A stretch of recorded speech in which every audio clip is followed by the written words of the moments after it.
Thing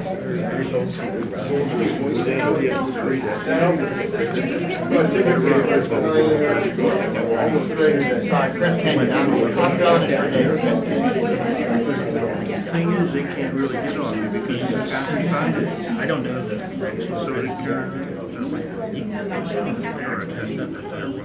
Okay, gotcha,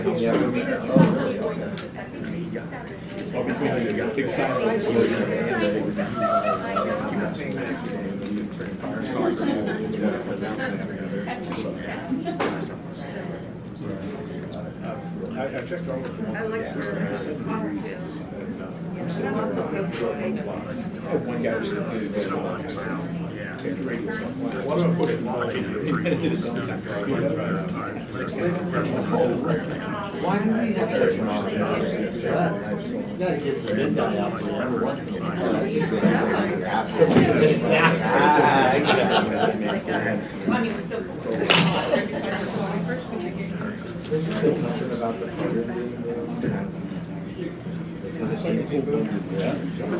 Back a little further. Actually, Rick.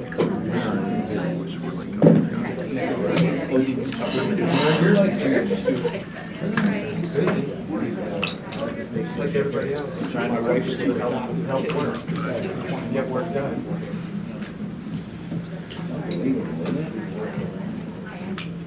I haven't seen it. How are you?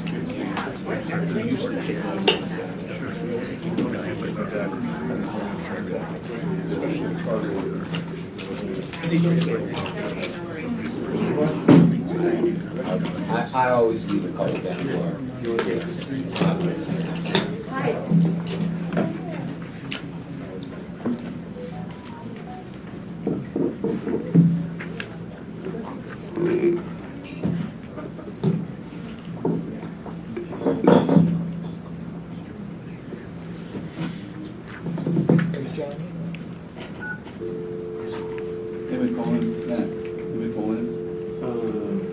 Kristen.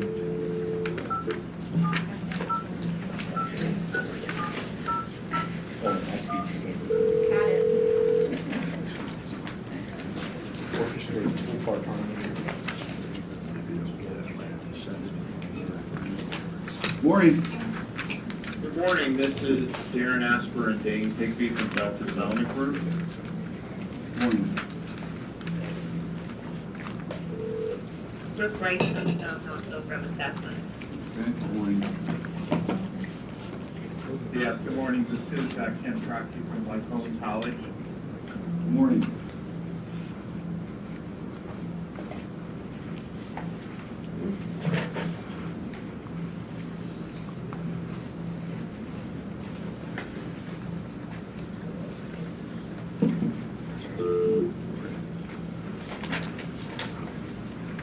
Morning, it's 10 o'clock, so ask you please rise for the opening prayer and pledge of allegiance. Dear Heavenly Father, we gather this morning and ask you to grant your guidance and wisdom. Allow us to have meaningful discussion on items that affect our constituents. Grant us the ability to work together in harmony, even when our views differ. Guide us in our daily steps that we spread your love, peace, and goodness. Give us strength and courage to obey your will for our lives. Establish the work that's before us and provide your blessings on that work to help our citizens throughout the valley. These things we humbly request in your name. Amen. Pledge allegiance to the flag of the United States of America and to the republic for which it stands, one nation, under God, indivisible, with liberty and justice for all.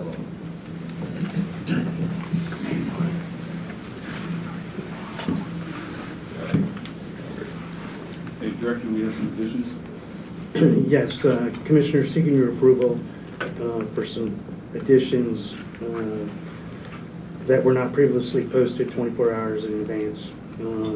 This was to add personnel actions 4.0 and to clarify reports item 3.0. I'll make a motion to amend the agenda to include the personnel actions 4.0 and to clarify the reports 3.3. All in favor, say aye. Aye. Aye, so carried. Then we'll convene the Commissioners' public meeting and ask for approval of the minutes of the previous meeting. I'll move to approve. I'll second. All fair side? Aye. So carried. Any public comments on agenda items only at this time? Anyone online? We can read them. We'll move on. All right, proclamation, National Breastfeeding Month. Good morning. It's good to be here with you. And it's good to be doing this proclamation as part of our efforts to try to educate the community.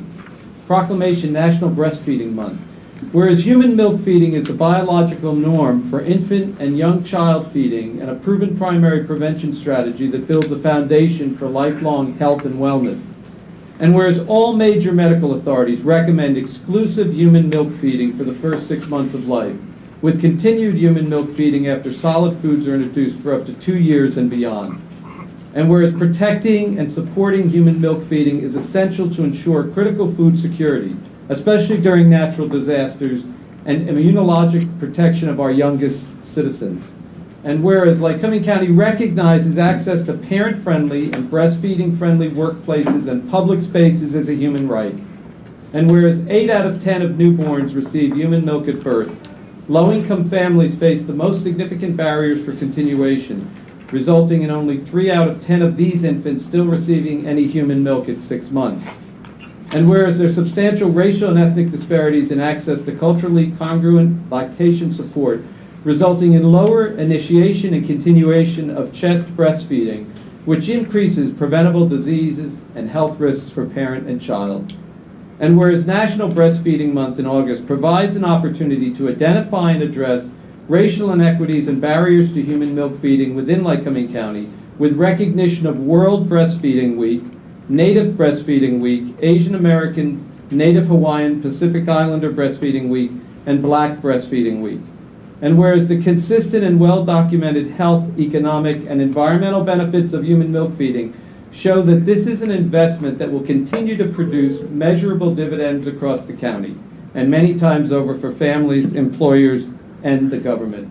Now, therefore, be it resolved that Lycoming County Commissioners designate August 2022 as Breastfeeding Month and recognize the essential role of elected and appointed leadership, healthcare systems, non-healthcare support groups, correctional facilities, local businesses and organizations, and education systems in creating a breastfeeding, family-friendly community. Signed, Lycoming County Commissioners Scott L. Metzger, Chairman, Tony Armiser, Vice Chairman, and Richard Maravito, Secretary. You know, what's interesting about the proclamation is we know that breastfeeding for thousands of years was the norm. And unfortunately, when times changed and the commercialization of birth changed, right? We moved from birthing at home to birthing to facilities, things changed, and there was a big push to not breastfeed. The law, the federal law, is that women have to have access at the job site to be able to breastfeed. And I know Lisa's probably going to go into this. But our point isn't so much to pound the law as much as it is to get our constituents to understand that encouraging breastfeeding is the kind of preventative health care that shows results 25 years later, or even 5 years later when a child doesn't develop asthma, when a child doesn't have the reactions to environmental problems that exist. And of course, part of what the citation is talking about is that all people of all economic or racial or national origin should be able to have that access. So, Mr. Chairman, we have with us today some of the folks who brought this forth, and we thank them for really educating us. And I know Lisa McCluskey is here and is going to come forward.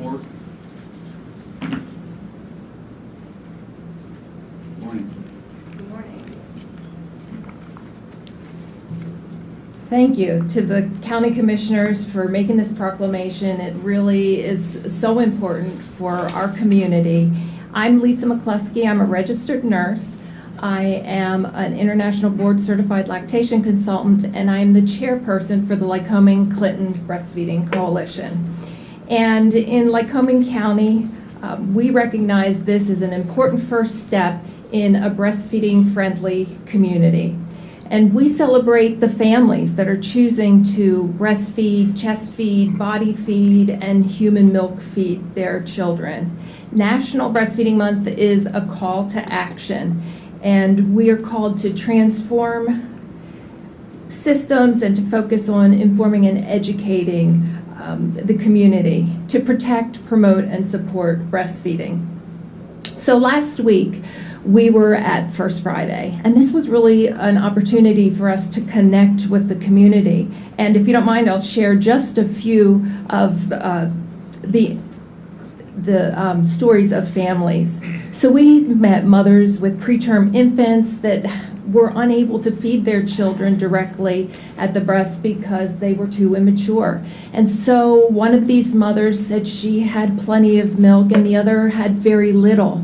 But the good news was that both of them had the support, the equipment, and the knowledge and guidance that they needed. So our hospital, that's a baby-friendly hospital, UPMC Williamsport, is really doing a great job. We had children that were making a connection with a stuffed animal that we had on the table that was a little cat nursing its kittens. And one child said, "Oh, that's just like my auntie. That's how she feeds her baby." So we're beginning to educate the community to make that connection for the next generation of parents. I talked with a senior who said she was at a restaurant and she said there was not one, but two mothers that were nursing their babies. And she said, I was uncomfortable with that. But she said, the babies need to eat. So we're making that shift in a culture of bottle feeding. So human milk feeding is normal infant feeding for families. And how are they able to reach their individual goals and the latest goals from the American Academy of Pediatrics to provide human milk for 2 years when they need to return to work and when they may be met in the community with a stare or shaming for feeding their baby on cue. So we need the entire community, our government, our health systems, workplaces, and public places to be accepting of breastfeeding.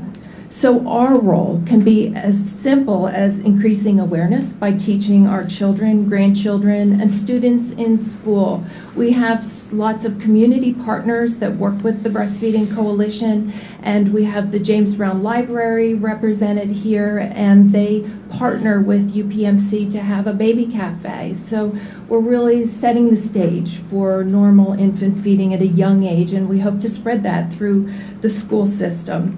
So we're teaching them that this is biological feeding of mammals, and humans are mammals, so we're normalizing breastfeeding. It can be in simple words of encouragement to family or friends, something like, it's amazing how your baby's growing just with your milk, and to let them know that they're doing a great job. Or it's merely showing acceptance when we're in community with a stranger, and maybe it's a smile or a nod as they're feeding their baby, or maybe it's no reaction at all, that there's just no judgment, and we're supporting the right for chest and breastfeeding anywhere, anytime. So employees need to have the space, time, and policy in place so that they have the privilege of returning to their work life and being able to continue to choose optimal nutrition for their baby so that they can express milk while they're at work and have that fed to their baby when they're separated. Businesses will have some great benefits for supporting their employees. Employees will require fewer sick days, lower staff turnover, and improved health for, as Commissioner Mirabito said, for 2 generations, short-term and long-term health benefits. So Lycoming County is on its way towards a more breastfeeding, family-friendly community, and we all play a part. Together we can provide a comfortable, shame-free environment to more families so they're able to have the freedom to return to public life, work, and the community, and still provide optimal nutrition for their children. We're so grateful for our community partners that are here today showing support. We have the James Brown Library, we have Genesis Birth Services, we have the Nurse Family Partnership, a home visitor program for new parents, and UPMC Williamsport. I hope I didn't miss anybody. And we have some retired pediatricians here, family and friends showing support. So Lycoming Clinton Breastfeeding Coalition asks you to lend a helping hand to grow into a breastfeeding supportive community. So thank you again for this proclamation, and we look forward to working together towards these community efforts. Thank you. Maybe, Mr. Chairman. Folks who are here, if you mind standing and just introducing yourselves. Please stand if you're here to support the proclamation and introduce yourselves. That's good. We'll start with this gentleman. Ralph Kaiser, retired pediatrician. Tim McCluskey, retired pediatrician. Nina White, James V. Brown Library. Heather Seitzer, the WIC office in UPMC. Natalie McCullen, lactation consultant at UPMC Williamsport. Tori Glassmer, registered nurse with Nurse Family Partnership and lactation counselor at Birthplace. Thank you. Julia Coffey, founder of Genesis Birth Services, doula, lactation counselor at Childbirth Care. Thank you. Thank you for all being here. Dr. Kaiser, my son had open heart surgery when he was 6 months old, and when he returned home, you saw him, and today's his 30th birthday. Wow. So, That makes me feel older. yeah, you were wonderful that day, so thank you. Thank you. Yeah. Thank you all, because really the work you do is so important. And you Geisinger, UPMC have been great partners, and all of the grassroots, people at the grassroots, like you all, helping us get re-educated about what we can do to change the world, right? Starting in the very first beginning, and so that's exciting. Okay. I'd like to get a picture of everybody. If you can move over, like to be in it.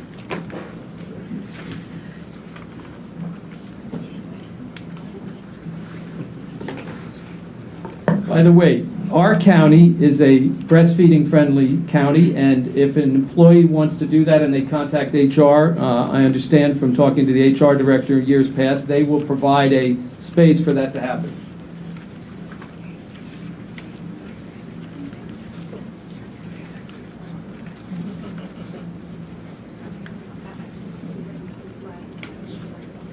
We might need you to scooch in a little bit. I think. No, right here. Wherever you want to go. All right. 1, 2, 3. Thank you.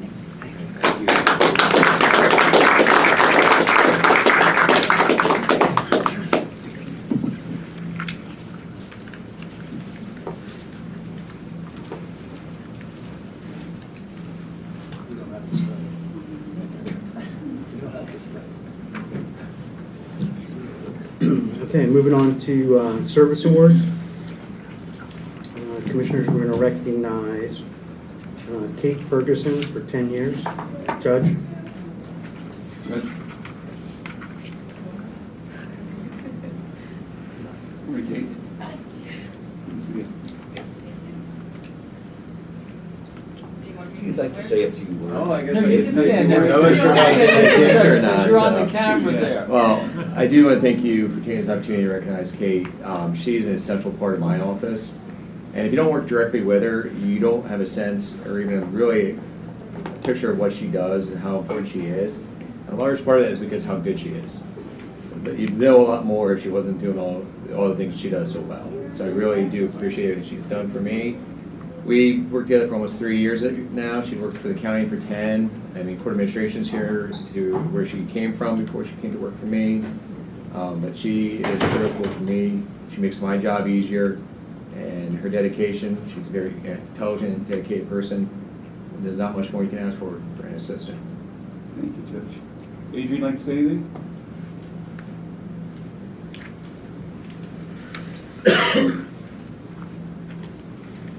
Walk all the way up here just quickly. No, so Kate was with court administration when I arrived, and I thoroughly enjoyed working with her and was disappointed that she left the court administration office, but I definitely facilitated that and wanted Judge Tier to have a great assistant. I'm just thrilled that she stayed within the courts, and I'm hoping she will until she retires. Thanks, Kate. Thank you. That was a little bit of the edge when we interviewed. She was like, Adrian was mad and happy for me at the same time. So. Kate, like to say anything? No, I did not prepare a speech, but I just really grateful for all of you that came here today. And I enjoyed working for the county for the past 10 years. It's been a great experience. Everybody's been very nice and helpful when I just started. And I'm looking forward to many more years. So thank you. She said she never envisioned being here this long, and we said we'll probably do the same speech in 25 years. Well, Kate, I had the honor to work with you next door, and often as I look at these recognitions of years of service, and I look and I think, wow, that was 10 years, that was 20 years, where did the time fly? Yeah. But you were always very helpful next door, and times I needed your assistance, you were great. And I can share Adrian's sentiment. I'm sure they were sorry when you left, but Judge Tier had a big smile on his face as he opened the door for you. And it sounds like you're doing great over there. We wish you many, many more years of service, and thank you for what you're doing on behalf of the citizens. Kate, were you a native of our area? No, I'm originally from Russia. Originally from Russia? Yes. Yes. Very good.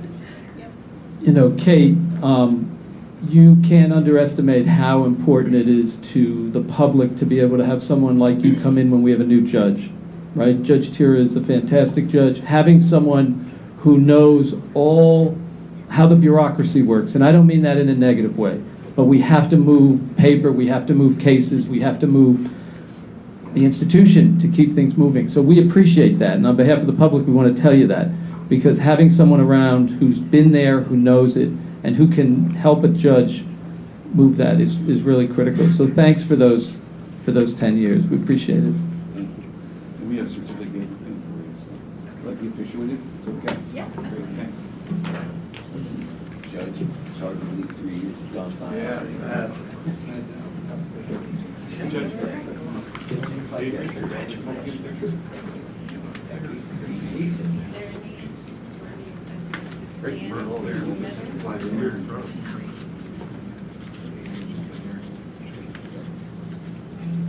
She should be in the middle now. Yes.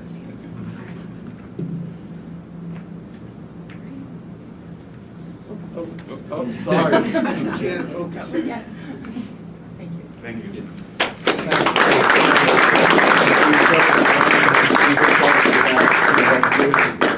Thank you. Appreciate it. Thank you.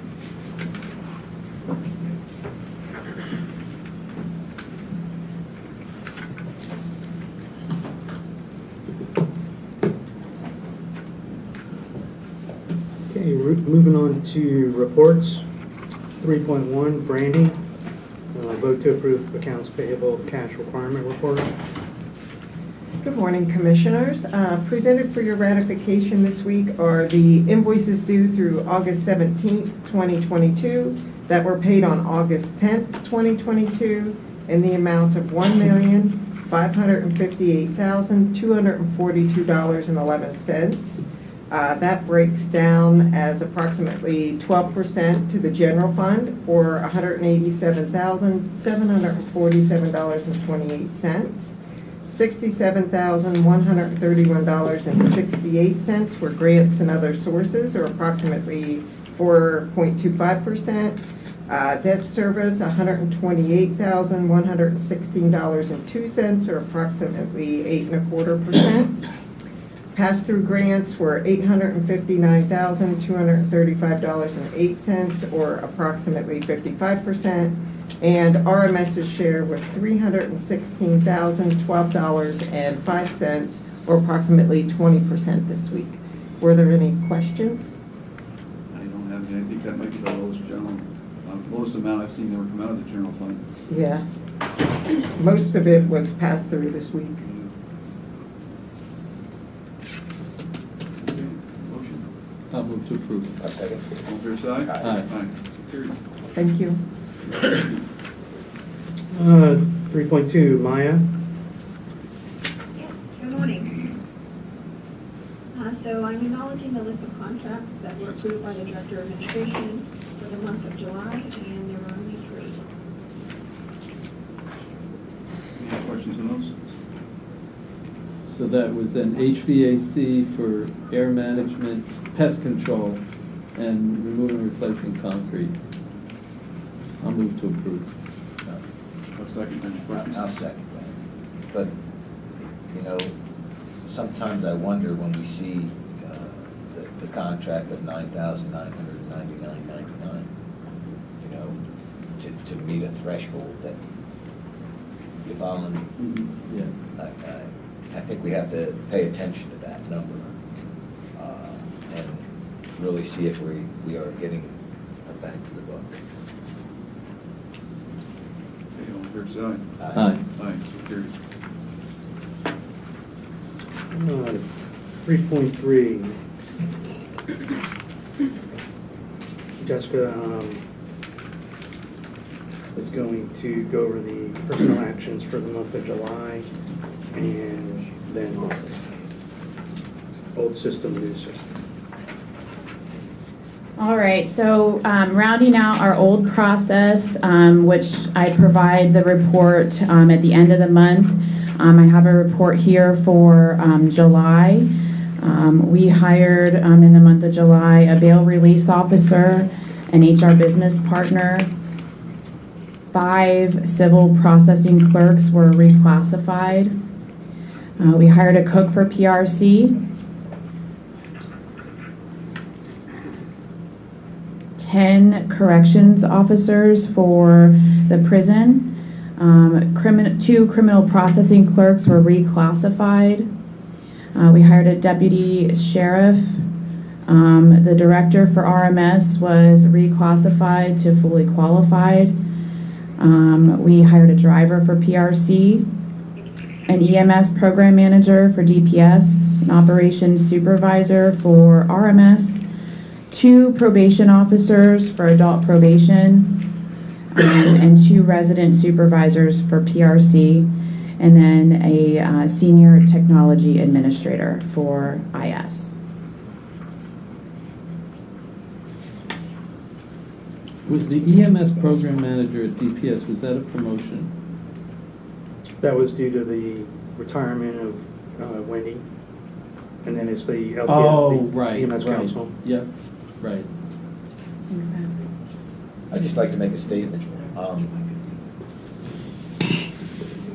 That for, at least for 10 years, you know, we've challenged our department heads and our elected officials, I'm not sure if this mic is on, and our elected officials to find efficient ways of running government. And that we're going to rely upon them to reorganize their departments and, you know, do what they need to do with personnel, and then bring it back, and hopefully we can come to an agreement. And, you know, there's been controversy throughout, you know, these years when we said, well, we want to reduce our personnel and show us ways that we can do so. There were a couple positions that, yeah, we got some, you know, we got some criticism from it, but in each case, whether it be the pathonetary, the DA, maintenance, okay, or HR, they brought us their proposal and they reduced their cost, regardless of how they restructured it. And they use employees to better serve Lycoming County. And maybe they have good innovative ideas of how to change a system, or maybe to be able to help us make this system even better as a whole, not just for their department. And so we have to make tough decisions. Commissioners can't go in a corner and hide, right? We have to make tough decisions, and we make them based off the people that we typically pay a decent amount of money for, right? They are the leaders of this county, and we must rely heavily upon their expertise to get the job done and to do it in the best manner. So I believe it's, go ahead, Commissioner. Well, Mr. Chairman, I was actually going to, we usually don't do this, but I was going to ask if we could go into executive session for a couple of minutes. There's something on here that I'd like to talk about with my colleagues. Okay. It's a personnel matter. Okay.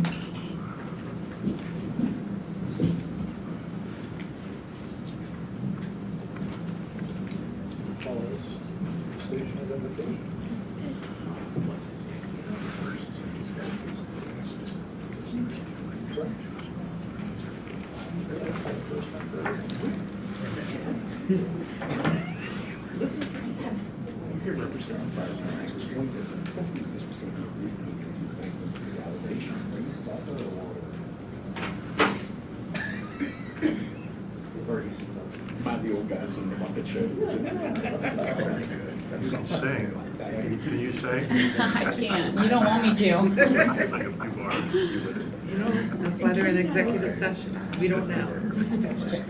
Shortly after retirement, I went on the last time I worked at one commissioners meeting, and it was kind of had it in the background, then I switched over to YouTube for my maintenance notes. Just went from there. As long as I can read, I still might need to do this.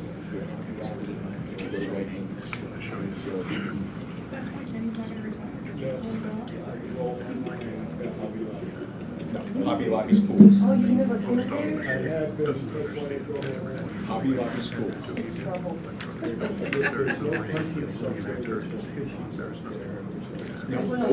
Now, if you do fly there are cheaper fees and other prices and other ones.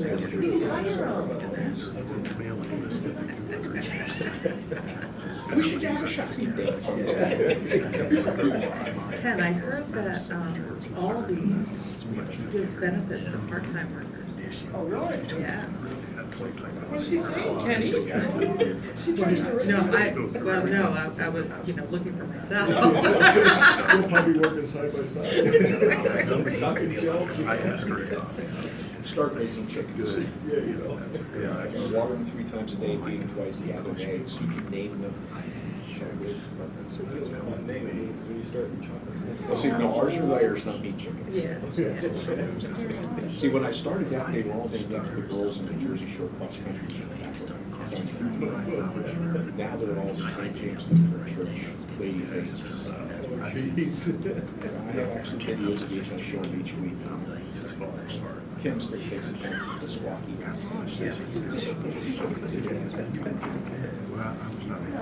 Retirement's great.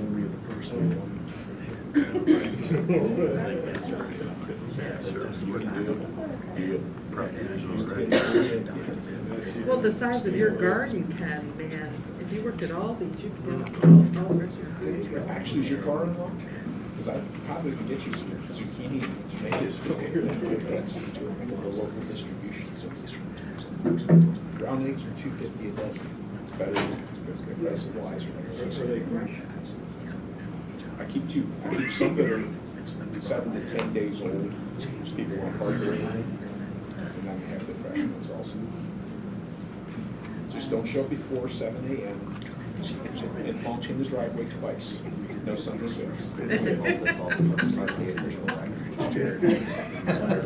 Yeah, but they can't see you in the audience.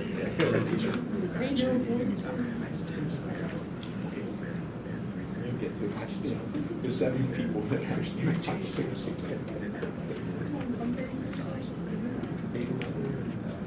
and they should probably require a pee test. Funny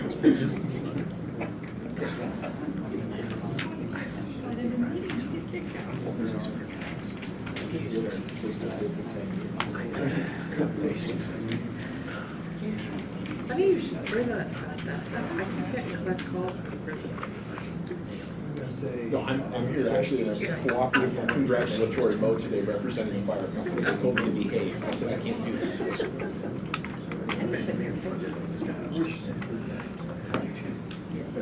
Yeah.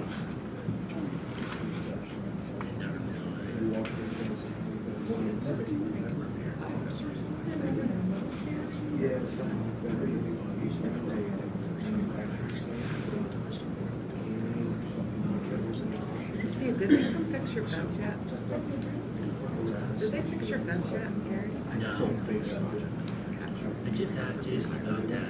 Apparently, I didn't know that it was even in discussion because I had to talk with the contractor when they asked to do that. It made perfect sense. Right, and I reached out to the contractor, and they were like, oh, well, you know, I reached out to UGI, and UGI, oh, well, that, you know, your guys are all up to that, and then I got reached out to Jason, and he said, no, that you had talked to the contractor, and they said they would restore it. Yeah. So I put that back, and the guy said that they were gonna do it.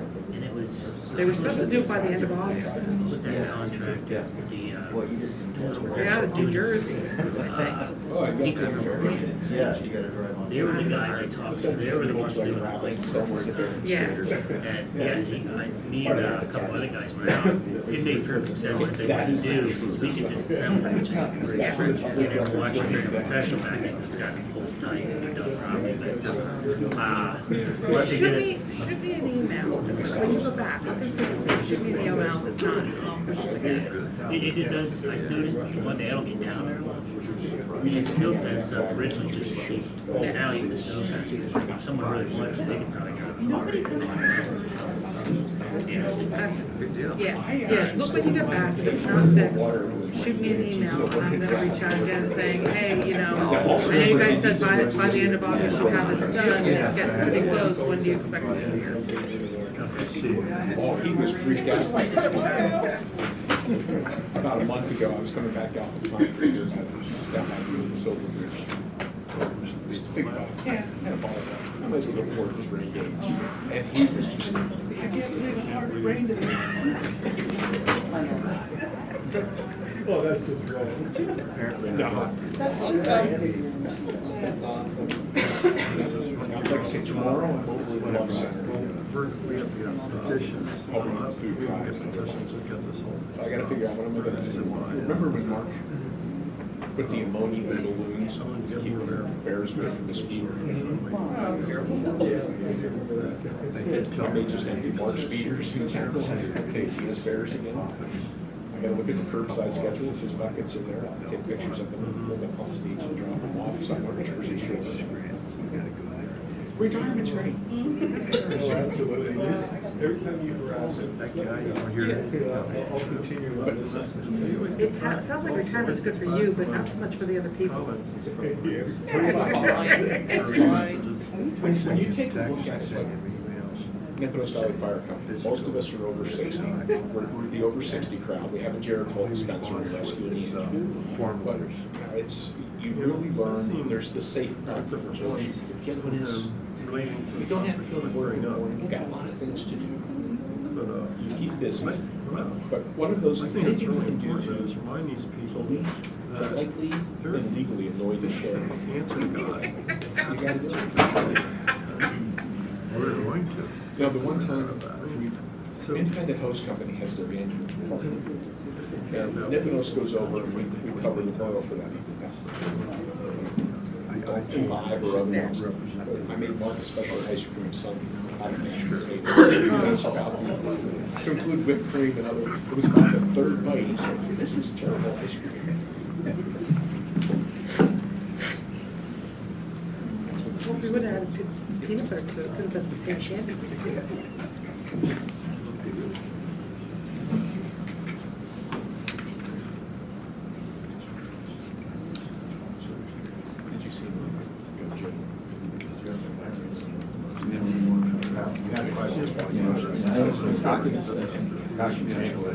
We'll reconvene the Commissioners' Public Meeting at this time. And, Mr. Chairman, I'm going to move to table the approval of the July 2022 personnel action. I'll second. All in favor, say aye. Aye. Aye. Be tabled to a future meeting. All right, so personnel actions for August will be handled similarly to how they were handled prior to my arrival. So I'm just going to go down here through. We have a public defender, Taylor Paul Hamus, or excuse me, in the public defender's office, Taylor Paul Hamus, hiring her as a temporary law clerk in a full-time position, pay grade 9, effective for August 15th, 2022. In facilities management, we have Kaylee Reichart, custodial worker, full-time, pay grade 2, effective for August 15th. For RMS, Michael Brown, truck driver for the transfer station, full-time, pay grade 6, effective for August 15th. At the prison, we have Richard Rakestraw, CO, full-time, effective for August 15th. Another prison, this is a promotion to lieutenant for Michael White, and that would be a pay grade 10, effective for August 21st. In the pre-release center, James Hine, a morning driver, part-time position, pay grade 4, effective for August 22nd. In planning and community development, Malik Fleming, full-time position, pay grade 9, effective for August 29th. In the courts, Heather Clem, law library director, part-time position, not to exceed 1,000 hours, effective for September 5th. And then in the courts, Taha, law clerk, full-time replacement, pay grade 9. And this will be effective. This is actually a change from the agenda, and I apologize about this, but it's going to be August 29th, 2022. This was a last-minute change that we decided on this morning. Commissioners, any questions? Mr. Chairman, I'll move to approve the personnel actions for August and welcome all the new employees. I'll second. All in favor, say aye. Aye. Aye, so carried. This time we'll recess Commissioners' Public Meeting for the Salary Board. We'll convene the Salary Board at this time.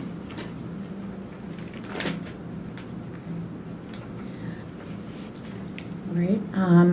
I am seeking approval for the following salary board changes. In the Human Resources Department, we are changing the benefit specialist position from a pay grade 6 to a pay grade 7. In the Human Resources Department, we are changing the HR generalist position from a pay grade 9 to a pay grade 6. In the Human Resources Department budget, we are eliminating the clerk 4 position and also the clerk 3 floater position. In the Commissioner's office, we are changing the administrative manager pay grade 8 to an administrative coordinator pay grade 6. We are also changing the executive secretary pay grade 5 to an administrative coordinator pay grade 6. And in the information services department, we are adding a JNet coordinator position part-time, not to exceed 1,000 hours in the year, and we will pay that position $20 per hour. Chairman, did we adjourn and convene or recess? I didn't hear you, I apologize. Yep. Okay. Can I have a motion? I move. Do I have a second? I'll second. Any questions regarding these positions? I just want to make a quick comment on the commissioners. We want to thank our executive secretary, who's been doing an amazing job filling in when we have an opening there, Cindy Dawson. We've been absent a position, which is the person who we saw as Eileen Ebner, and before that as Marcy. Right, and Ms. Dawson has just done a really fantastic job of keeping us on track. And what we're doing is going to have some cross-training there so that we'll have actually 2 people in that department at the same situation doing the work to keep the Commissioner's office moving. And I'd just like to add to that, we understand the right to know request, but one of the reasons why we're hiring this position is because of that right to know request. It is long, and it's a long list, and it's taking, where one person was able to do it, it's impossible to do it now. It needs to be reformed. You can't have these people coming in and asking for all this information that takes one person weeks to get. And it's not, it's done maliciously is all I can say. There's no reason for some of these requests. And we need to take a serious look at that, especially Matt, you've been very involved in the right to know because we were down a staff, and Cindy's picked that up as well. That's two critical people that because of, whether it be inmates or whoever, or companies looking for information, it is a very tedious job and one that you have deadlines on. I would certainly lobby our legislators, both state and federal, to try to do something about this. And we can give circumstances, and situations where it's an abuse, and we need to correct that. I'll make one other comment on the HR department. We want to thank Jill Livermore, who's not with us anymore, and Karen Stopper, who have done an amazing job also, where a department had they were down people also in that department from the past. They had 5, and then they were down to 4, and then 3. And we want to welcome our new HR business partner, Allison Wolf, and the exciting changes that we think are going to happen with the changes you see on the sheet here in terms of how we deliver HR services. So thanks to Karen Stopper and Jill, and welcome to Allie. And of course, you've been here for 8 months, so we won't welcome you again. But We can also welcome Briandone, who interned at the Commissioner's Office for the last 3 months and has recently joined our HR team as well. So yeah, thank you for reminding me of that. Okay, thank you. Okay. And should I continue on with the TDA report? I know we have to have a vote. Oh, okay. All in favor, say aye. Aye. Aye. Okay. So carried. That'll be 4-0 vote. Yep.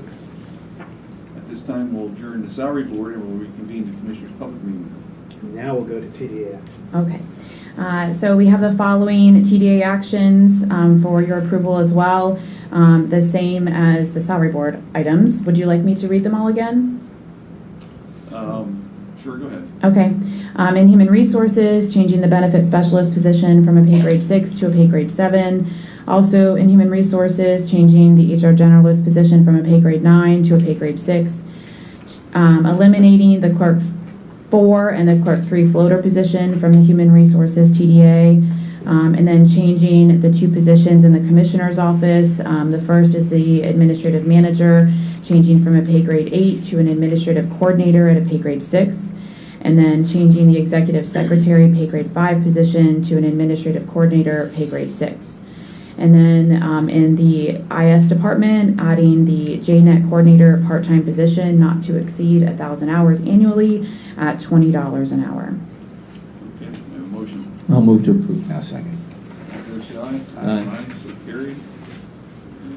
This time we'll recess the Commissioners' public meeting once again for the Board of Assessments revision. Thank you, Jess. We'll convene the Board of Assessments revision at this time. Brooke? Good morning, Commissioners. Good morning.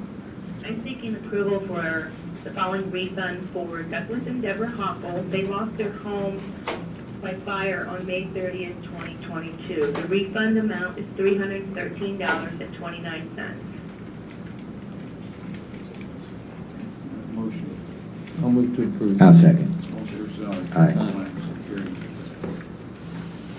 Adjourn the Board of Assessments revision at this time and reconvene the Commissioners' public meeting. Thank you, Commissioners. Thank you. All right, moving on to action items, 8.1. Kristen, are you on the line? I am, Commissioner. Good morning. Good morning.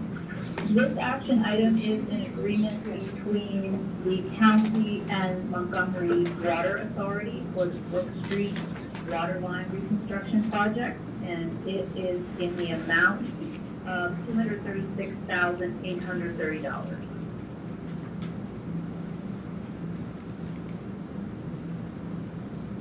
Okay, can I have a motion? I'll move to approve. Any questions? Hearing none, all in favor say aye. Aye. Aye, so carried. Thank you very much. Thank you. 8.2, Maya? Yes, I believe you also have some representation on the line from Lycoming College at Delta, but this is to approve the resolution 2022-14. It's regarding the filing of an redevelopment council program application in regards to the Old City Line for mixed-use development. Can I have a motion? I'll move to approve. A second? Any questions or comments from anyone on the phone or in the audience? Okay, all in favor, say aye. Aye. Aye, so Aye. carried. And, Did somebody oh, say someone, something? yeah, I think someone's, Hello?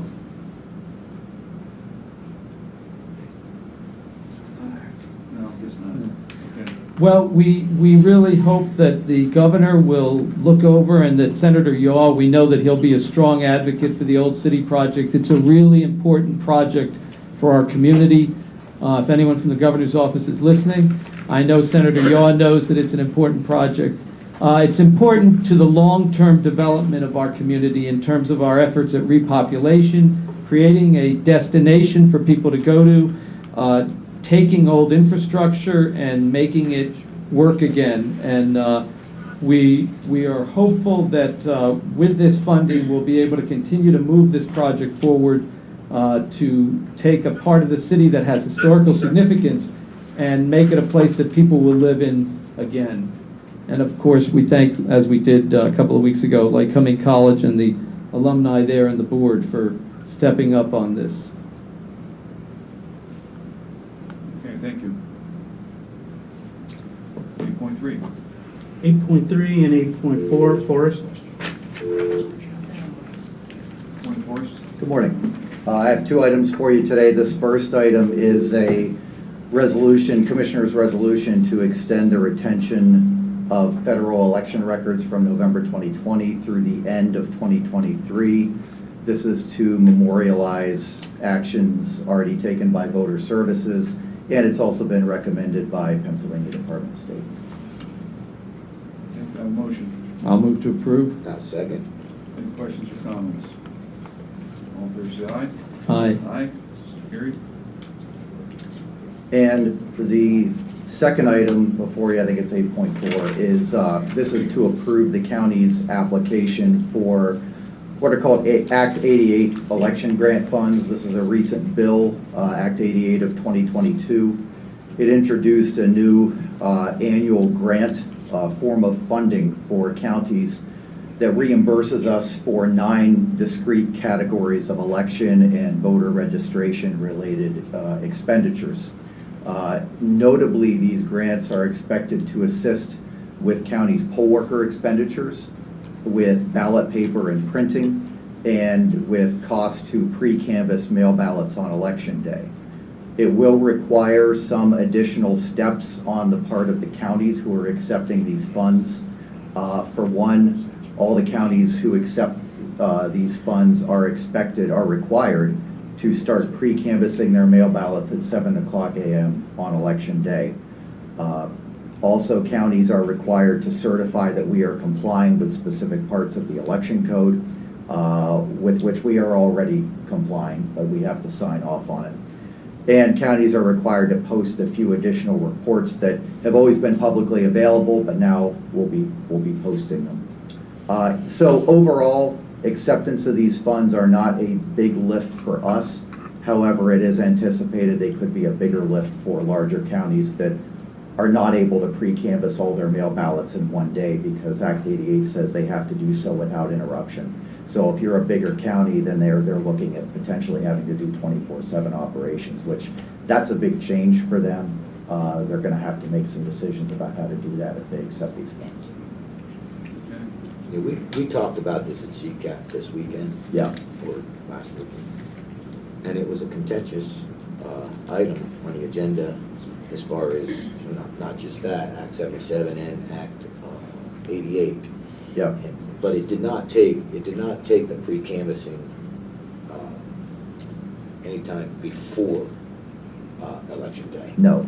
And that's important, because one of the problems were is if you took it out, and I understand the argument as far as doing it 3 or 5 days in advance, but then things get leaked out, Yep. And that could actually suppress the vote.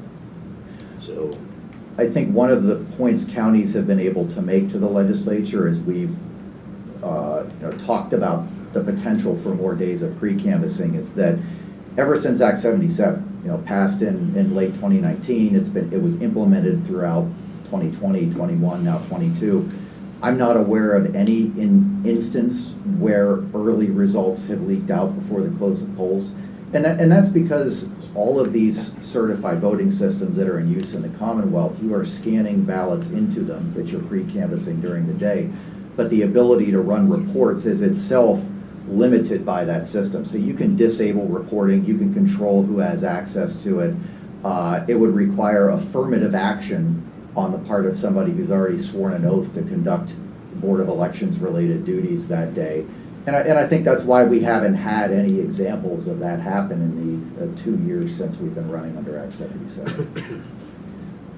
It would have been nice, if that had been part of the conversation. This was a bipartisan bill, but counties had only very limited input into this pretty late in the process. And one of the things that, even for a smaller county, was a little frustrating, it was to see the bill say everybody has to start at 7 a.m. on election day, because we did start at 7 a.m. on election day in the presidential, and we had a lot of work in front of us. But in subsequent elections, we had a lot fewer mail ballots we had to look at. We were able to start at, say, 8:30, regular business hours. We didn't have to incur overtime. We didn't have to ask people to come in at 7 a.m., first thing in the morning. That flexibility is not there because Act 88 says if you want the money, you start at 7 a.m. no matter what, even if you could handily get them done otherwise. And the without interruption provision is being interpreted by most counties as meaning 24/7. When, if they wanted everybody to start on election day, they could have said that and said continue during business hours thereafter instead of 24/7. But that kind of flexibility wasn't there because we didn't have enough input into that language. but could you start one at 7 o'clock and then continue at noon? Well, obviously there's devils in the details that every county and its solicitor would need to look at that and decide what that means for their operation. They would have to look at what all activities are part of their processes that fall under pre-canvassing. There are some counties that have expressed that, hey, there are things we need to do that are not directly related to pre-canvassing mail ballots, but they need to be done before we can do that responsibly. In some cases, maybe scanning poll books or that. And it seems pretty clear that those are things they're able to do if they think that is pursuant to pre-canvassing. But what is also pretty clear in Act 88 is it says you have to start at 7 a.m. So what that means to each county is going to be unique to them, but I think for us it means we're going to have to start that operation at 7 a.m. no matter what. The good news is any of those expenses are reimbursable themselves by Act 88. So if we're paying people to come in earlier, we're incurring overtime, extra time, whatever that may be, it is paid. But the challenge is always going to be, finding the people who are willing to do that. It's just like poll workers. I have to go ask department heads, hey, I need 15 people, I need 20 people, I need 30 people, in teams of 2 to help us get through these in a timely fashion. And that's, it continues to be a challenge. Department heads have been good about that, but that'll always be something we need to ask them to lend us their people for a day. And the more we have, the quicker that goes. Okay, any other questions? Hearing none, have a motion. I'll move to approve. A second. All in favor, say aye. Aye. So carried. Thank you. Thank you. 8.5, Leslie, maintenance agreement with Marco.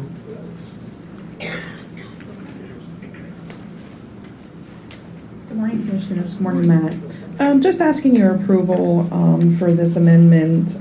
Basically, this is just going to take the old copiers off of our contract, so our invoices can be corrected. Okay, this is the 2022 budget delay. Yeah, and actually, this is for the 2021 copiers. They were already replaced, but the old ones were never taken off, so the invoices are not right yet. Okay. Motion. I'll move to approve. A second. All in favor, say aye. Aye. So carried. Thank you. Thank you.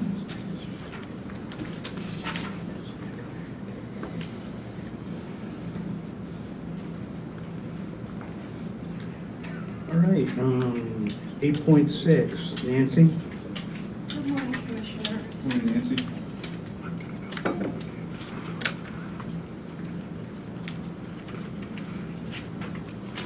Thank you.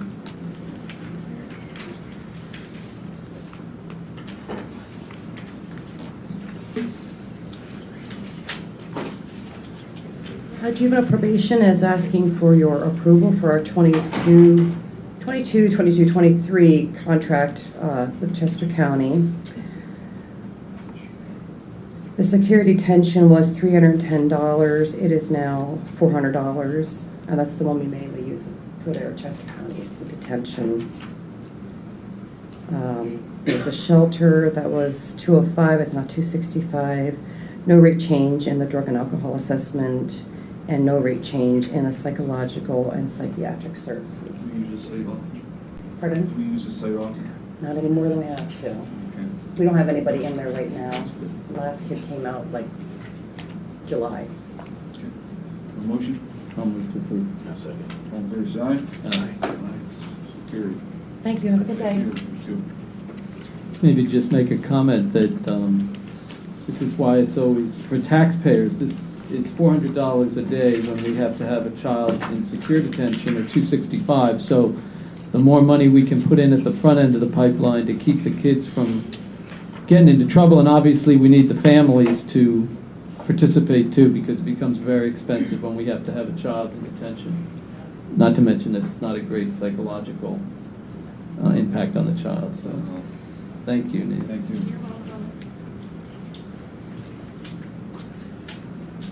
Okay, 8.7, Beth, are you online? I am. Good morning, Commissioners. Good morning, Beth. This is the asking your approval for an agreement with McClure Company, who is an HVAC company who takes care of our tower sites. I have a 5-year contract that I have proposed to you with them. It's for 2 services a year, spring and fall, for the current tower sites, and the new tower sites that are being built are also figured into the upcoming years in the contract. Okay, any questions? A motion? I'll move to approve.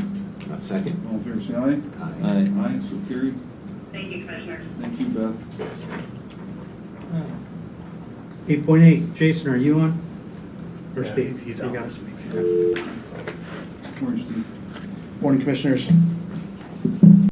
RMS is seeking approval to award bids for leachate hauling services to Extreme Trucking LLC and to the Miller Environmental Group. Leachate hauling removal and processing expenses are included in the RMS operating budget, and hauling is done on an as-needed basis, mostly dependent on the weather. We are recommending that we award bids to both of these companies, as the contractors could have potential employee shortage issues, supply chain issues with parts and equipment, as well as competition within the gas industry. We recommend to award 2 contracts so we have options, as leachate storage is a DEP compliance issue, and that's the reason for the recommendation.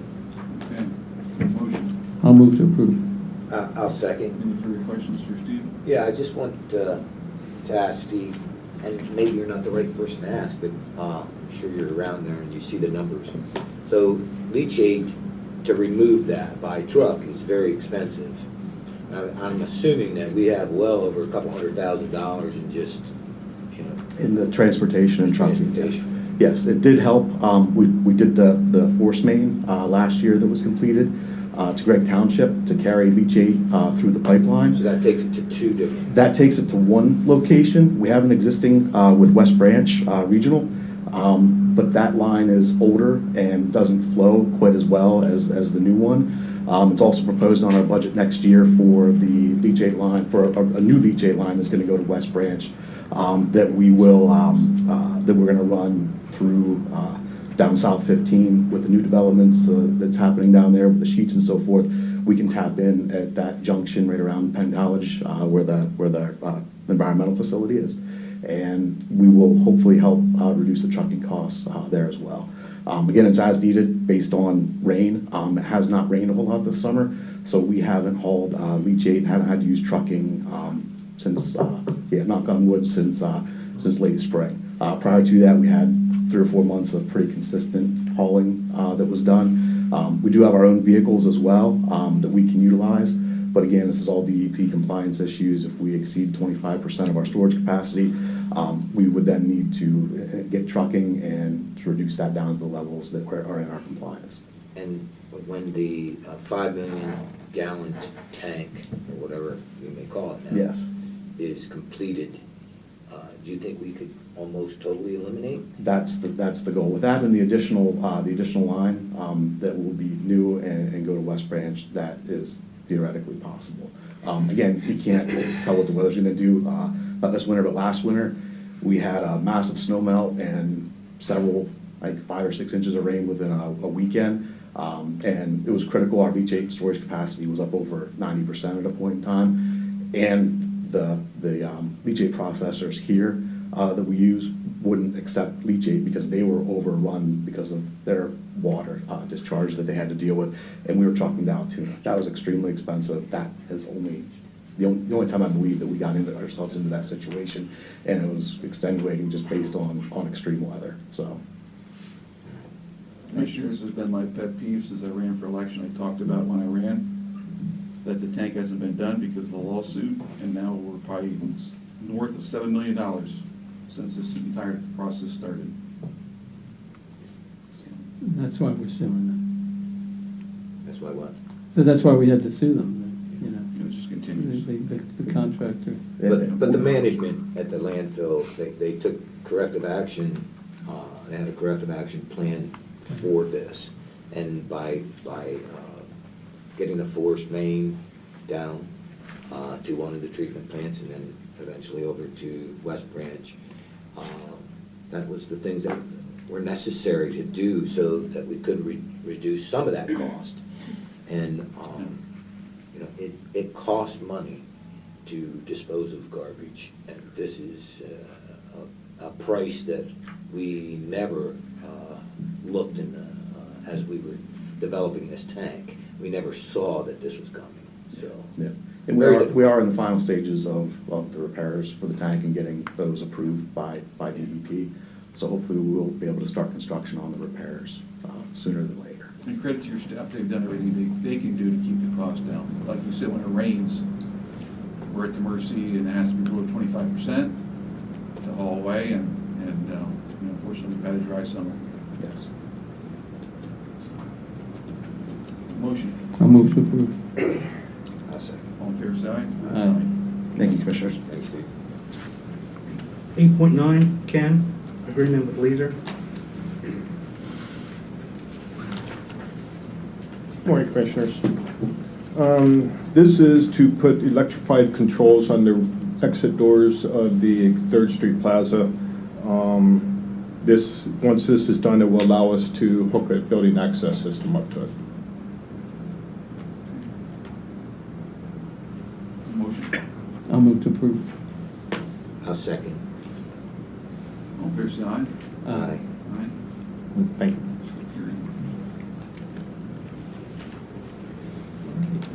Commissioner comment? Yeah, I'll just give an update.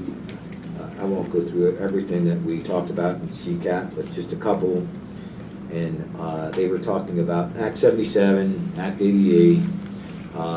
You know, CCAP is an organization combined of all the county commissioners or council people that sit to represent counties. And everyone down there realized that Act 77 has major flaws. And we just can't get the legislature to either amend it or repeal it. And that was coming to a vote at CCAP, you know, this session. What we did find out, which was alarming, was, and Forrest, you're still here, there were a tremendous amount of voter directors, voter services that had resigned. I don't know if you know the specific number. You know, if you'd like to. I know because I gave them the spreadsheet. Okay. All right. I've been keeping track of it. So go ahead and just discuss that for. Well, I mean, ever since the passage of Act 77, I started to see this happening, and I thought, geez, this should be tracked if for no other reason than this is a public policy issue. It could really be a problem. And we're up to, I want to say it's 37 or 38 departures. Some of those are repeats of counties. They've lost more than one director or deputy director since late 2019. And when you add up all the years those people have worked in election administration, we're talking about almost 600 accumulated years of election administration experience that has evaporated in this Commonwealth in the last 2.5 years, which is astounding. I think there are something like 3 counties right now that are looking for a director as we speak. And some of those have had multiple departures. Well, at CCAT, both Democrats and Republicans, we try to solve the problems. And that's what we do. We don't argue about them, we try to solve them. And we learn from each other. And one of the things you learn is that in a big city, a big metropolitan area, their issues aren't the same as ours, and vice versa. And so we can understand each other's, arguments, and we try to improve it. We need the legislature to look at this again and see if they can tweak it somehow.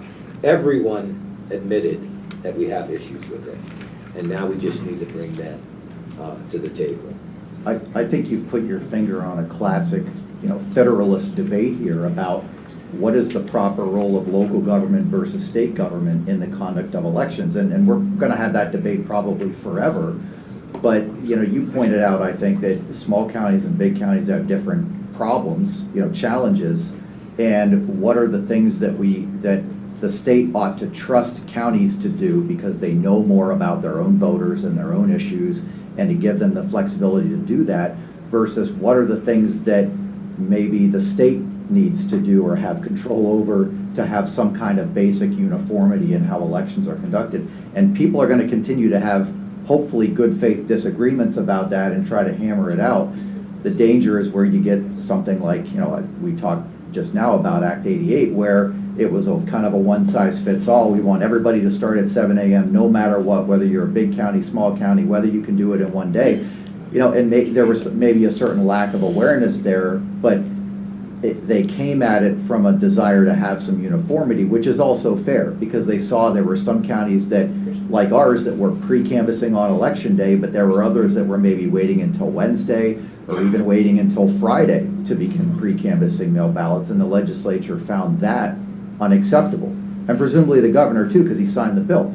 So there's good faith philosophies and positions that everybody's coming at this with, but how do we apportion those responsibilities and flexibility appropriately? Another issue that we talked about, thank you for speaking that, was the digital divide. And we talked about rural and urban counties. And what amazed me more than anything was, I'll say, disparity when it came to the ARPA funds. We received $22 million in a rural community. And we had many challenges, from EMS, you name them, to voting, to internet access. And that's what it was about, the digital divide. We got $22 million. York received almost $90 million, right? And so they could do projects, bigger projects with their money.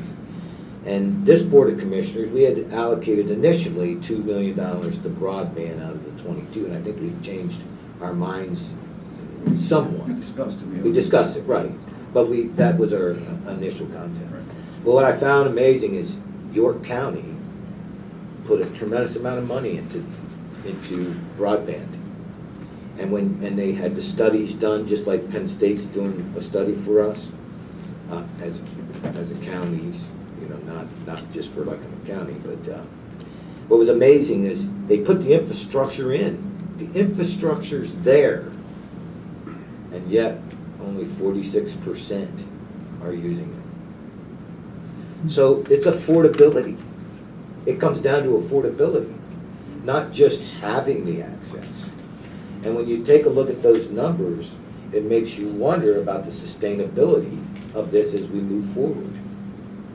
And that's something that we have to discuss as a county. And which is the best way to utilize those revenues that we're going to put to it. And the last comment that I'll just make today is economic development. The way we looked at economic development in the past has changed drastically to how we have to look at it today. Okay? A lot of the ARPA money, a lot of the COVID money, and a lot of money are going into 3 different categories, and one of them was equity. Now, some people may not agree with equity. I'll debate that anytime. Okay? But nonetheless, there's the funding. And there's a tremendous amount of funding and opportunities that await every county. And so we have to look at our population. We have to look at the diversity of our community and see where we can tap into those resources. I mean, and it's a lot of money from the federal and state governments. Tap into those resources to make our communities more diverse and have better opportunities for all of us. And that was part of the issue with growth. Rural communities are losing their populations and they're going into metropolitan areas. And we're going to continue to see that unless we change our processes. You know, on the issue of us receiving $22 million in York, Clinton County the commissioners reminded us at one of our meetings that they had only received, I think $2 million. And yet they have many of the same problems that we have. And so it is a problem because whether you're in York or you're in Philadelphia or you're in Lycoming, getting internet access to people is so important in terms of economic development. And yet it's very expensive, especially when you have people spread out. So hopefully maybe the technologies will change, and we know I've talked to constituents about Starlink, and you've mentioned, Commissioner, about Starlink. And by the way, the only other, I want to make one other comment. We talked about the changes in our department, and we really were remiss to forget Maya Toon has stepped up to the plate and done the agenda for us. Has been putting the agenda together for us for the last. It's time consuming in addition to doing all our other work. So we do want to thank her for that also. People don't realize in the public that when somebody leaves and the commissioners or the director shifts duties to another person, that person's doing all their other duties, and Maya's done it very gracefully and very efficiently. So I do want to thank her. It's been a good team effort all along. Absolutely. I'd be remiss not to mention her. So our world's going to be at our footsteps next week, and something transpired this past Tuesday, and fortunately I have the privilege of being one of the team hosts over at the Little League World Series. And the Texas team that is playing currently was here in 2015, and I was the host for that team, and the manager of that team is now one of the coaches on the current team, and we've become very good friends over the years, and he's excited about returning. So I had a special interest to watch that team, and what transpired on Tuesday afternoon as I watched, the whole world watched, and the nation's stage took place is something that we can all learn from. And I'll read to you what happened that day. It happened in the first inning of the Southwest Regional Championship. 2 boys who, when they woke up in the morning, only cared about one thing, and that was getting the Williamsport. Suddenly everything changed because in real life, things happen just like that. Things change in a heartbeat. Caden Sheldon, who's Texas player, they call him Bubs, is the big man on the powerful Pearland team. He's their big picture, the big hitter. Isaiah Jarvis is the shortstop on a scrappy Oklahoma team. And then through this incredible perseverance made it to the championship game. One team's already been to Williamsport, the other's trying to get there. The Pearland team scored 3 runs in the top of the first, but when Oklahoma came back, in a bombing inning, they scored 2 runs immediately, and they had a big rally going on.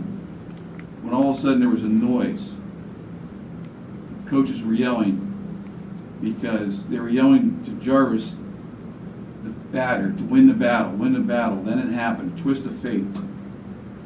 Shelton lost control of a pitch, a fastball. And these kids at this level throw in the 70s, and at that distance, it's equivalent to between 95 and 100 miles an hour. And they hit him in the head, hit him right square in the helmet. And anyone who's had the opportunity to see this, it makes you sick to your stomach. That kid went down on the ground hard. Suddenly, no one was thinking about Williamsport. With Isaiah laying there and the coaches and medical staff rushing to him, Shelton kind of circled around the pitcher's mound in between home plate, and the stadium was dead silent. Jarvis's mom stood in the stands, one hand clasped to her face and the other to their heart. Every parent can relate to that. Every mom has ever sent their boys into games was right there with her. The Pearland players took a knee. Eventually, so did Shelton. Seconds seemed like hours. On one knee, Shelton was totally alone with his thoughts. But going through his mind was the words of the umpire after Jarvis got hit. You could hear it on the mic, "Oh my God." Finally, they helped Jarvis to his feet. And on replay, you could see how the ball hit his helmet. Thank God for the helmet. It hit him right in the spot. It needed to. He trotted down to first base, but now was the trouble with Shelton. He looked over at his friend that he made during the week. Before the battle, the words of the coach is all he could hear in his mind, the words of the umpire. And just like that, that kid broke down crying on the mound. He's standing on the mound crying, nobody went to him. His teammates, not his coaches. But one person did. Isaiah Jarvis left first base, he put his helmet on the bag, and he walked over to the pitcher and hugged him. You could hear him say on the mic, "It's okay. I'm fine. You're doing great. Keep going." And that's exactly what Shelton needed to hear at that particular moment. Because Shelton was a big kid with a big heart, and he didn't want to hurt anybody. The game resumed, and somebody won, someone lost. One team went to Williamsport, the other packs their bags. But the hero that day was Isaiah.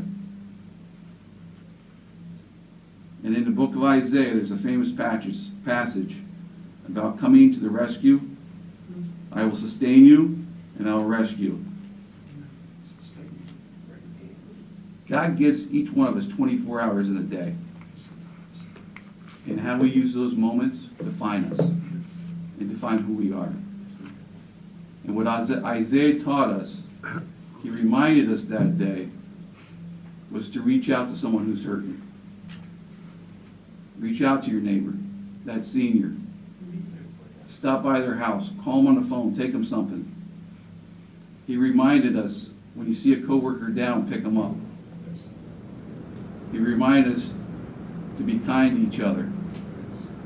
He reminded us that a simple hug or a smile can make all the difference between somebody maybe taking their own life or not. He reminded us what's good in human beings. And from a 12-year-old kid, he taught the nation and the world that day that we need to be all the more like Isaiah displayed when he walked over that mound. He did a simple gesture and told that kid, "You're doing great, it's okay. Get back up on that mound and compete." You'll be fine. Sir, 1 second. I want to say one thing. Yes. I will be there for our county. I will work these streets. And we'll take this fentanyl, we'll get this stuff off our streets. But there is one thing I must stress. Our police departments, our agencies like mental health, these are the people that we have to fund. Our police officers are not getting enough funding. Sir, we're going to have public comment in a minute, and I'll invite you to come up, okay? Oh, thank you. The commissioners have any other comments? It's a great story, though. Yes. Anyone from the audience, public comment? At this time, sir, you like to come up, or anybody else? Let the officer go first. Okay. Yes.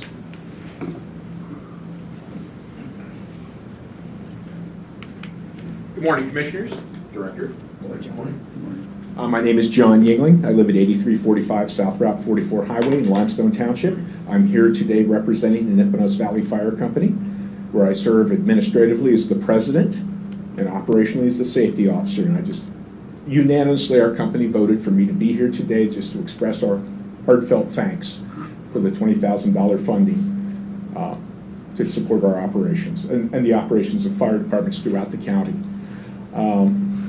Commissioners over many generations and many decades have supported numerous noteworthy and worthy causes and organizations, but you truly, to quote Little League, hit a home run with this money to the fire departments.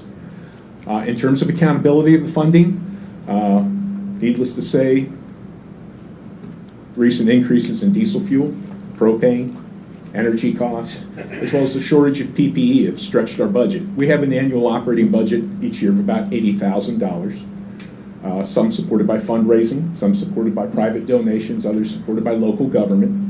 But the $80,000 was getting stretched, so this will help us pay the diesel fuel costs, pay the PPL bill, provide the propane, buy PPE, but we're also we were able to use some of those funds that will help offset the cost of our hose testing and ladder testing, all of which is basically very essential for the safety of firefighters.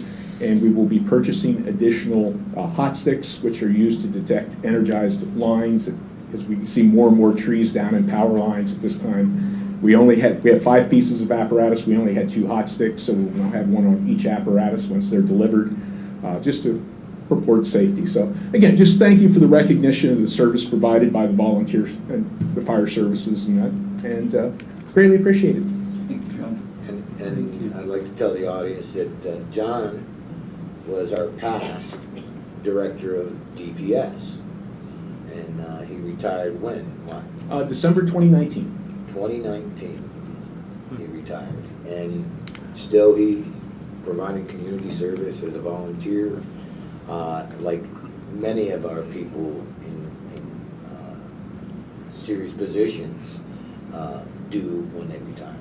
And we appreciated you on the fire over in South Williamsport several weeks ago. I didn't get a chance to say hello. I was up actually on the fire ground at that point, but as we were returning back to the valley, 2 members said, "Oh, it was nice to see Commissioner Massera on the scene." So anytime somebody comes out and just support, hey, how you doing, and kind of get you a water or otherwise, is always appreciated. All right, well, I've taken my 3 minutes. I thank you, gentlemen, very much. Thank you, gentlemen. Thank you. Anybody else? Yes. I'd just like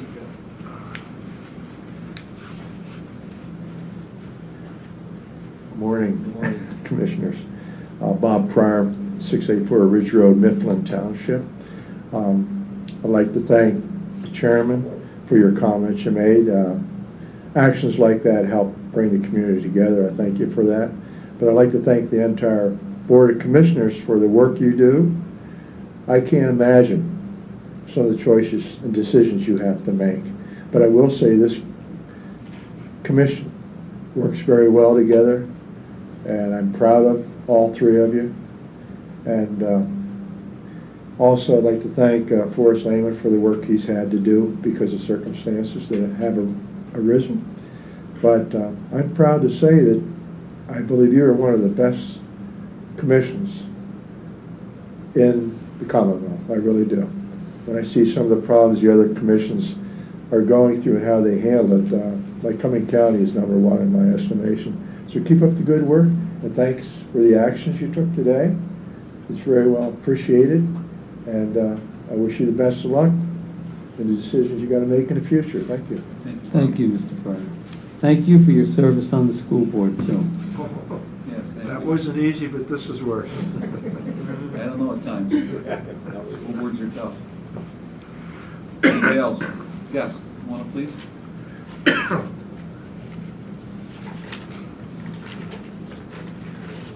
Morning. Good morning, Commissioners. My name is Mary Ann Bean, 14248 State Route 87, Plunkett's Creek Township. If I am a familiar face, I am the Director of Operations at the Covation Center.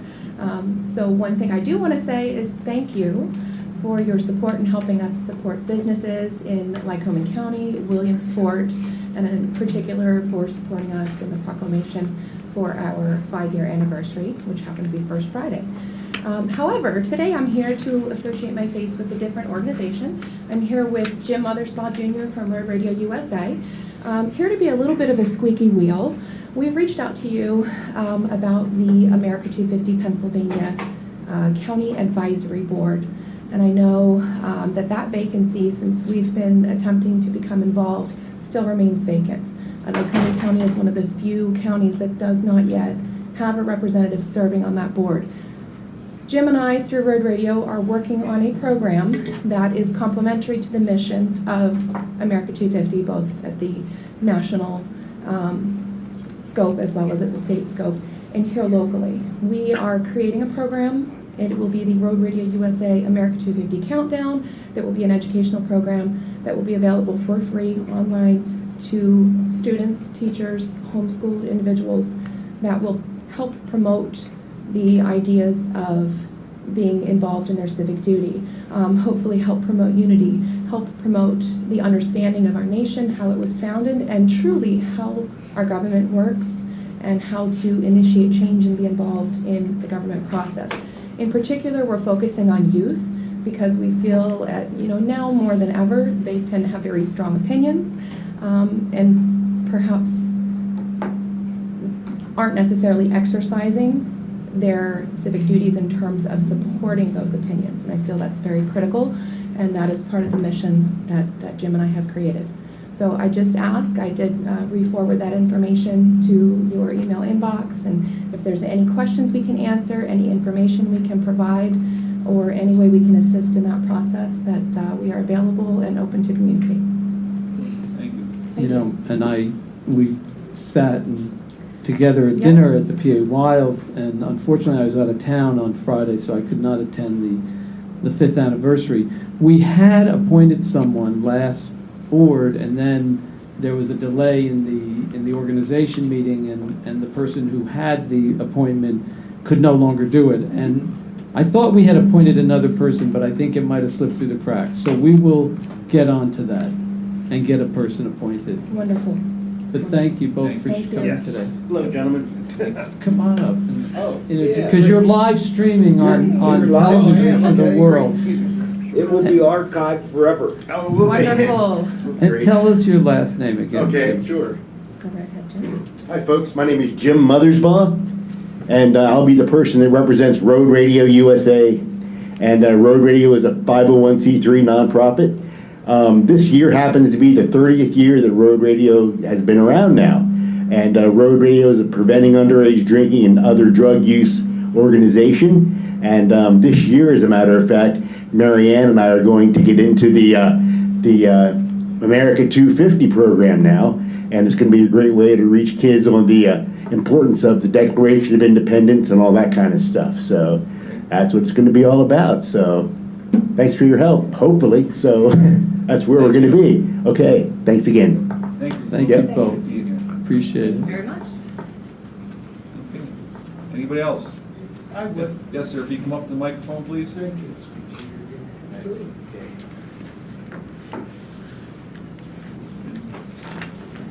State your name for the record, please, and then you have 3 minutes to speak. Gary Schoonmaker.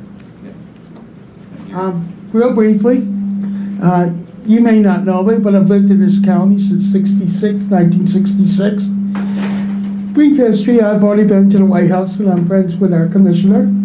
I help him with his campaigning, an awesome guy. And right now, I am working close with the police department. So quickly, because I'll probably have a minute and a half, 2 minutes now, but joiner services, Career Link over here.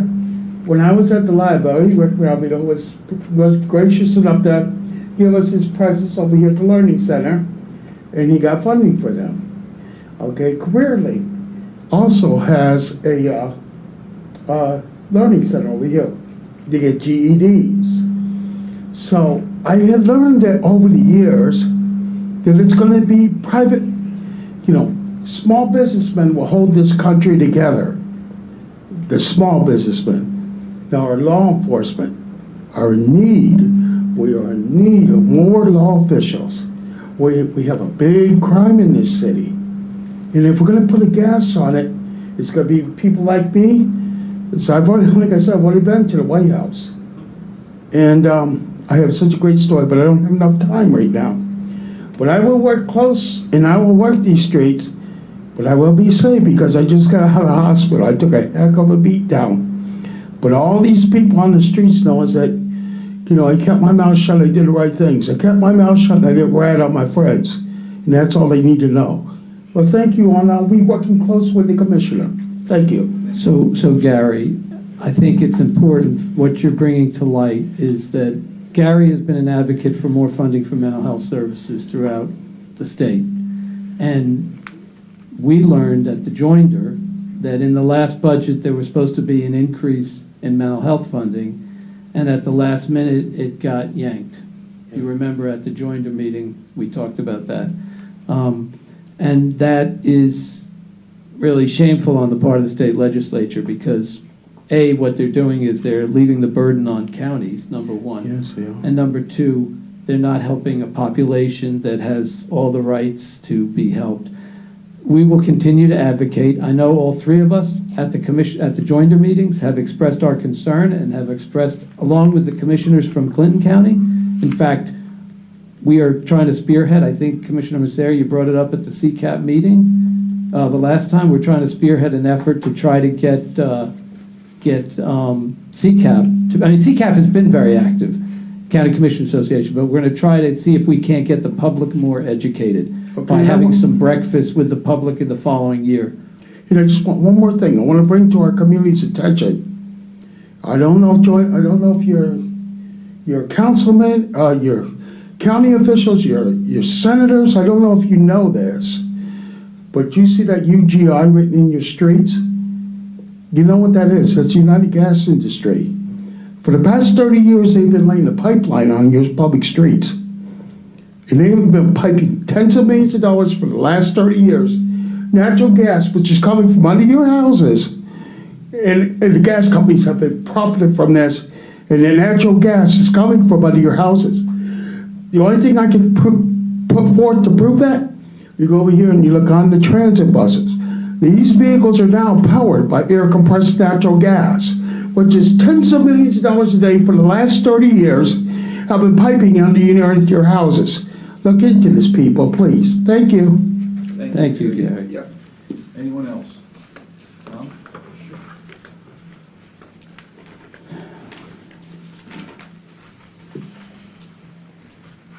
Morning.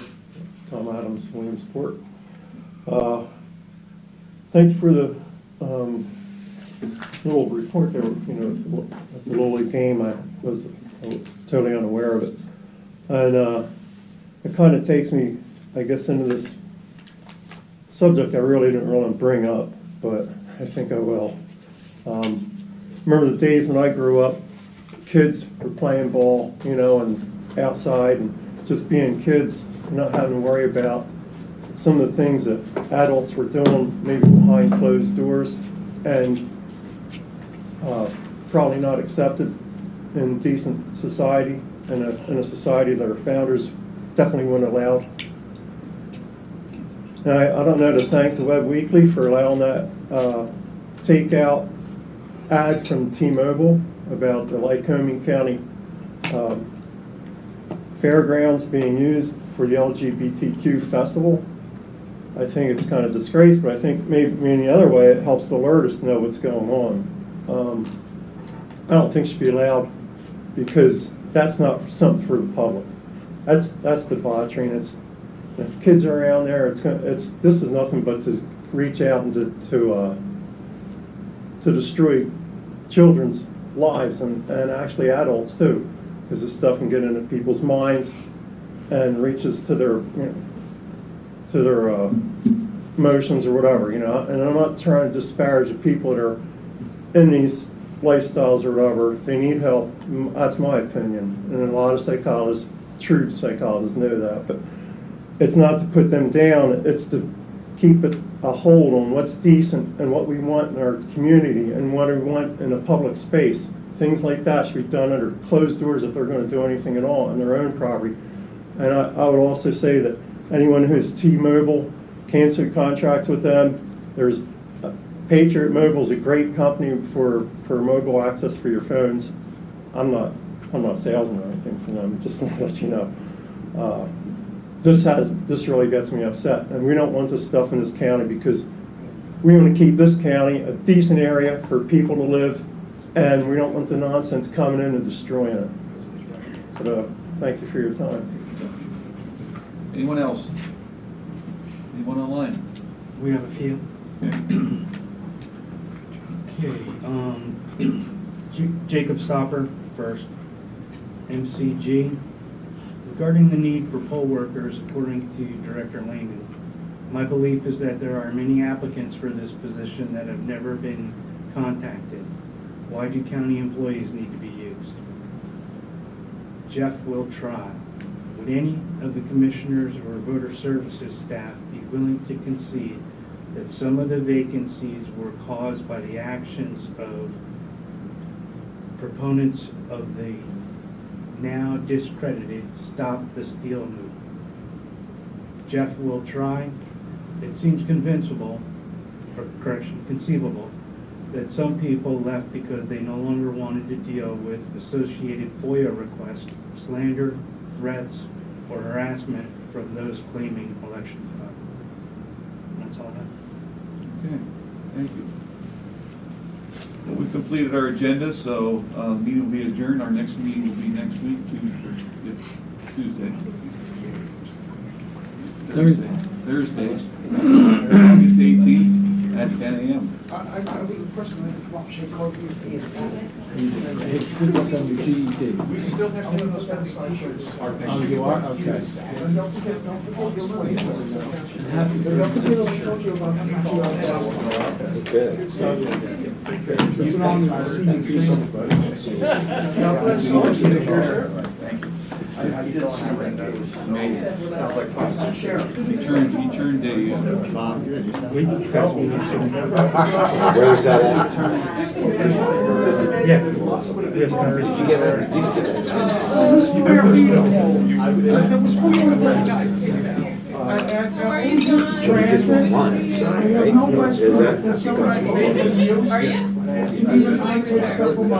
No check.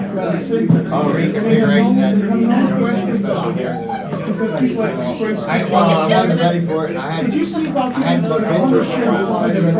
Remember whether we did or not. No.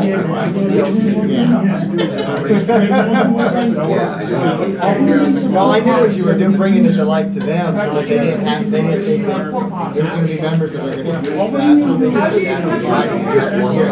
they just one time. Hey, Commissioner Marabito. I'm going to be on there on the streets with you. Hey, Commissioner Marabito. Can you sign this? Yeah, can you sign this real quick so you can leave? Oh, no. So some places, maybe they're very on time, and other places are maybe more. Oh, you know. I know 100% sure now. Great one's talking, but We'll see you. good thing about it. Give me right over. Thank you, sir. Hey, Scott. I think it went through.